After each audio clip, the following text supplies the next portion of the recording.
cabinet, sir. We saw Robert F. Kennedy Jr. get confirmed. He's going to come in here and be sworn in. Mitch McConnell has now voted against several of your nominees. He voted against RFK Jr. as the next health secretary, citing conspiracy theories. What's your reaction to that? Well, I feel sorry for Mitch. And I was one of the people that he wanted to go to the end and he wanted to stay leader. He's not equipped mentally. He wasn't equipped 10 years ago mentally, in my opinion. He'd let the Republican Party go to hell. If I didn't come along, the Republican Party wouldn't even exist right now. Mitch McConnell never really had it. He had an ability to raise money because of his position as leader, which anybody could do. You could do it even, and that's saying a lot. But the fact is that he raised money and he gave a lot of money to senators, and so he had a little loyalty based on the fact that as leader you could raise a lot of money. Senators would call me and they say, he wants to give me 20, 25 million. Can I take it? I'd say, take the money. Take the money. But he engendered a certain amount of, I don't even call it loyalty. He was able to get votes. But I was the one that got him to drop out of the leadership position, so he can't love me. But he's not voting against Bobby. He's voting against me, but that's all right. He endorsed me. Do you know that Mitch endorsed me, right? Well, he did. You think that was easy? What? He had polio, obviously, and his. I don't know. I don't know anything about. He had polio. He had polio. Are you doubting that he had polio? I have no idea if he had polio. All I can tell you about him is that he shouldn't have been leader. He knows that. He voted against Bobby. He votes against almost everything now. He's a very bitter guy, and we have a very strong party. And he's almost not even really a very powerful member. I'd say he's not he's lost his power, and it's affected his vote. And it's one of those things. But in the meantime, Bobby did great, got more votes than anybody thought, and I think he's going to do phenomenally, just phenomenally in that position. And everybody else likewise did well. Not only well, they got more votes than anybody thought. Tulsi, look at how she did. She did great. Marco got 99 votes. How about that? And Marco got 99 votes. And Marco, by the way, I have to tell you, Marco Rubio's done a fantastic job. He's been a great Secretary of State. They're all doing great. But we're going to have a swearing in today, and maybe we're going to have a second one because I hear we have a couple of them coming up. And the man behind me is doing a fantastic job, Secretary of Commerce.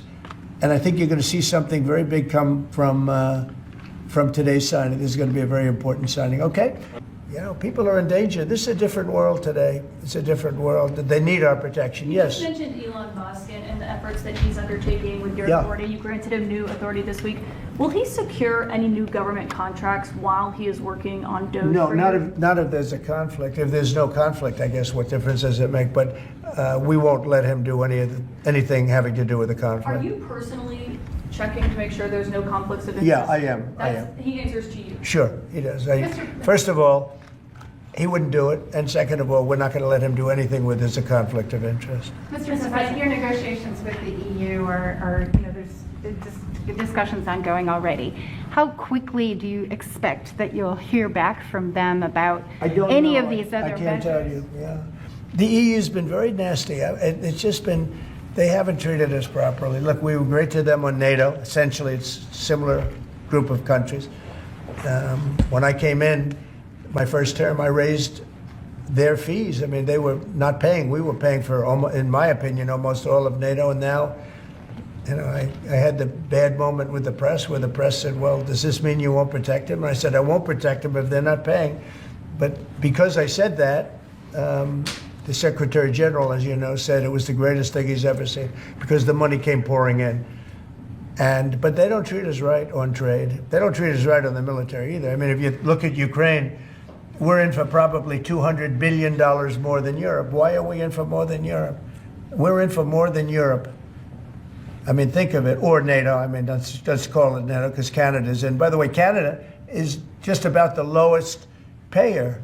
Also, they shouldn't be. They are just about the lowest payer in NATO, in addition to everything else. So Canada's really been taken advantage of. And if they had to pay just something modestly fair, they would be able to succeed as a country.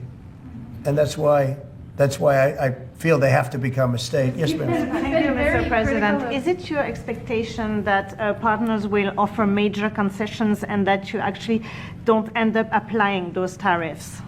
No, I think that a lot of them will stay the same, and whatever they pay, I'll pay. I mean, we'll have a lot of them stay the same. I think some. Look, I heard they, as an example, EU lowered their tax on cars down to the exact same amount that they were much higher. They were approximately 5 times higher, and they lowered them down to the exact tax that we're charging. That took place like yesterday or the day before. Is that a correct statement? I think so. Yeah. Do you expect any exemptions or waivers? I don't expect that, no. This is a simple system. I mean, there wouldn't be any. And in the case of Apple, I gave them a waiver, an exemption in my first term because Samsung was in South Korea. And Samsung didn't have to pay the tax because it was a tax on China. And Apple makes a lot of their product in China. So I did that because it wouldn't have been fair.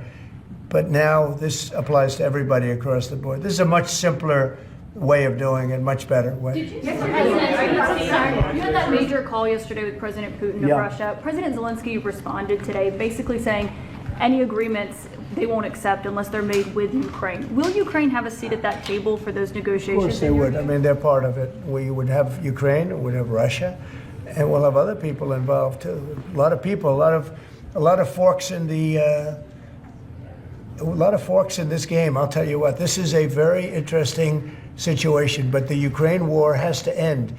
The young people are being killed at levels that nobody's seen since World War II. And it's a ridiculous war, and it has to end. We had a good talk with President Putin. I had a good talk with President Zelensky, very good talk.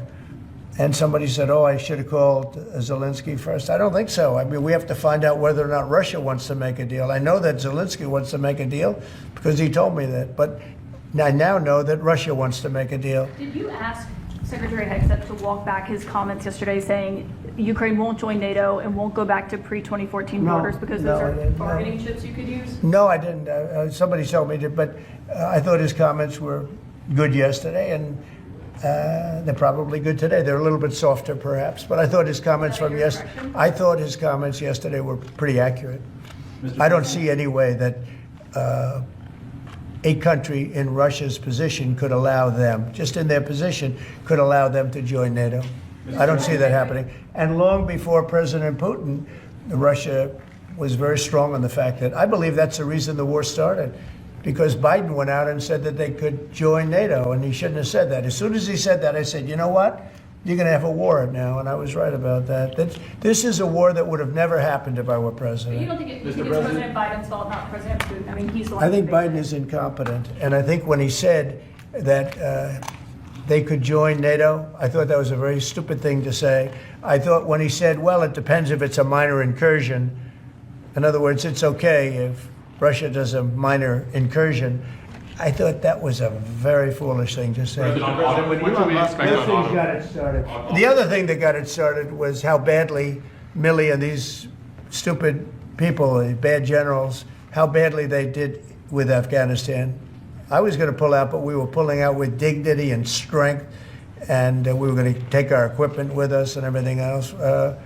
They are, I mean, what they're doing is, what they did with that, I think Putin looked at that mess and he said, wow, this is a great time, I'm going to go in. But what the Americans said, I'm not blaming Americans, but I will say what they said had a big influence on his deciding to go in. Yeah. When Elon Musk met with Prime Minister Modi earlier today, did he do so as an American CEO or did he do so as a representative of the U.S. government?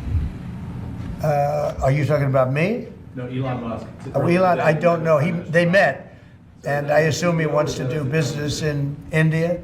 But India is a very hard place to do business in because of the tariffs. They have the highest tariffs just about in the world, and it's a hard place to do business. No, I would imagine he met possibly because he's running a company. He's doing this as something that he's felt strongly about for a long time because he sees what's happening and he sees how the country is really being hurt badly by all of the fraud, waste, and abuse. Yeah. So how does Modi know whether he's meeting with a CEO or meeting with a representative of your government? Well, he's meeting with me in a little while, so I'm going to ask him that question. All right, I'll ask him that question. Yeah. On auto tariffs, what should we expect, sir? You mentioned obviously steel and aluminum and pharmaceuticals. What are you thinking about auto tariffs? We haven't talked about that much. I think autos are coming soon. I think they're all coming more or less at the same time. And it's not going to be a big shock to the system. But what it's going to do is it's going to bring pharmaceuticals back to our country. Much more important than the money. It's a lot of money, but it's going to bring pharmaceuticals back to our country. It's going to bring chips back to our country. It's going to bring automobile. We're going to do a lot more automobile manufacturing in our country. You know, when I did this, when I announced this during the campaign, they were going to build the largest car plant in the world in Mexico. It was almost under construction. It was just starting. And when they heard me make that statement, and they thought I was going to win the election, actually, it was a few months before the election itself, China was building the car plant. It was going to be the largest in the world. They immediately stopped construction. You can see the foundations there. They immediately stopped. When they heard I was doing this, that would have destroyed Detroit. It would have destroyed Michigan. This plant would have taken up more than almost the whole state built. And it would have been very destructive. When they heard me speak, and they said, wow, if he gets in, we're gonna lose our shirt. So they stopped building. That's the impact that tariffs have. Again, you know, I say it, and I say it loudly. It's the most beautiful word, but now I say religion, love, and a couple of other things are more beautiful, because I got in a lot of problem with the fake news when they said, oh, other things are more important. God is more important, but these are the words. But I would say it's number 4 or 5. To me, it's the most beautiful. And I'll tell you what, I think really reciprocal tariffs, those 2 words, reciprocal makes tariffs really fair. Honestly, there'd be no exemptions, right? It would be all auto imports? Any exemptions, no, because you don't need to. With reciprocal, you don't need to.